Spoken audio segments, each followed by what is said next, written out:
On behalf of Citizens for Non-Discrimination and Religious Freedom, I want to welcome you to this educational video about Amendment 8, which will appear right here in Florida on the November 2012 ballot. Giving you a little background and information so that you're armed with the facts about what Amendment 8 will do when passed. Then we'll explain to you the steps you can take to get involved and ensure victory for religious freedom this November.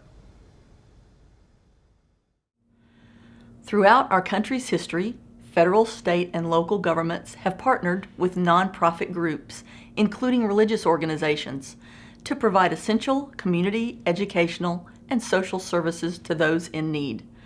Governments have long recognized that private nonprofit groups can provide these services at a lower cost to taxpayers and with greater care than governmental agencies. And in some cases, these religiously affiliated organizations are absolutely the best and also the only willing service provider for the underserved in our communities. These partnerships have always existed within the safeguards of the U.S. Constitution that protects our religious freedom.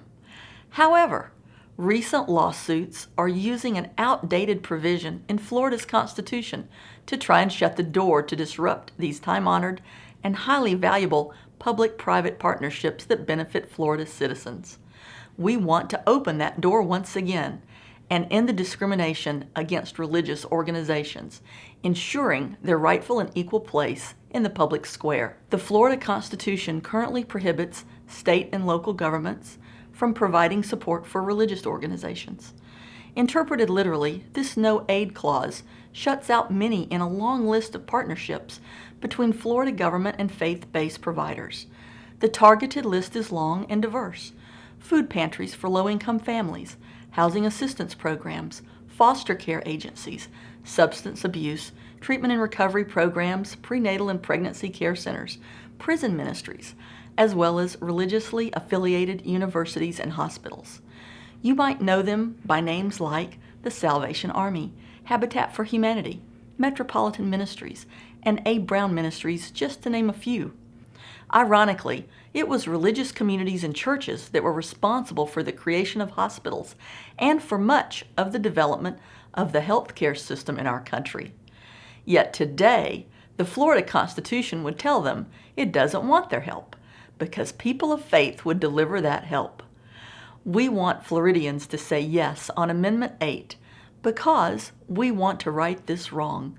We want to protect nonprofit and religious organizations and individuals from this blatant discrimination. We want to oppose discrimination against those who are called by their faith to provide services for the common good of all Floridians, regardless of the faith of those they serve. Our opponents say that this amendment is about school vouchers, but it is not. The fact that the Florida Supreme Court did not use the Blaine Amendment to strike down vouchers easily deflates that concern. I am a board member for a prison ministry here in Tampa. We're nonprofit. We fill a gap in the community. We deserve and we need the same chance at government funding, especially at the state level, that all organizations have, whether they're religiously affiliated or not. Thank you. In order to win the battle to protect religious freedom and pass Amendment 8, we need your involvement. But getting involved and ensuring victory this November is as easy as 1, 2, 3. Step 1. Sign up for the latest campaign updates. Get the news and event information so that you know exactly what's going on and can impact others. Simply by visiting our website, www.sayyeson8.com. You can subscribe by giving us your name and email address right there on the homepage. And connect with us socially through Facebook, Twitter, and YouTube. Making sure that you have all the right information, the facts, and the latest events, you can help us impact others in this state in a positive way for Amendment 8. Step 2. Get informed. While you're on our website, visit the resource page. There you will find our fact sheet. You can download and print out this very simple and handy one-page flyer that shares with you the facts of exactly what Amendment 8 is and what it will do when passed.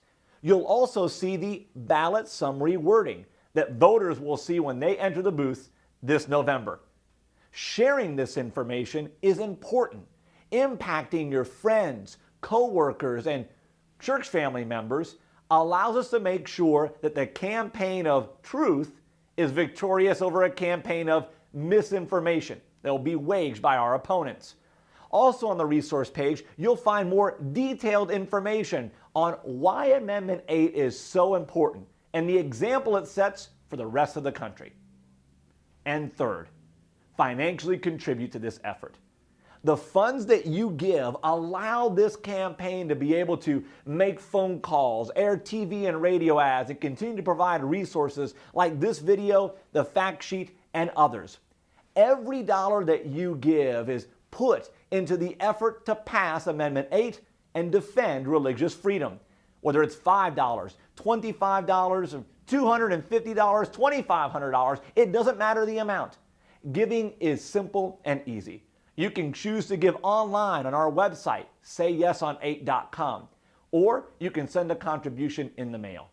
Encourage others to give what they can for this vital cause.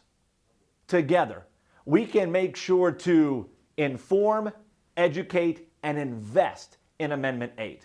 We can ensure that the battle to protect religious freedom is won and is victorious November of this year.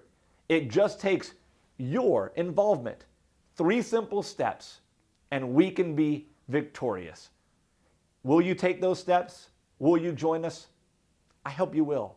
Share this information, make the investment, and do it today. Thank you.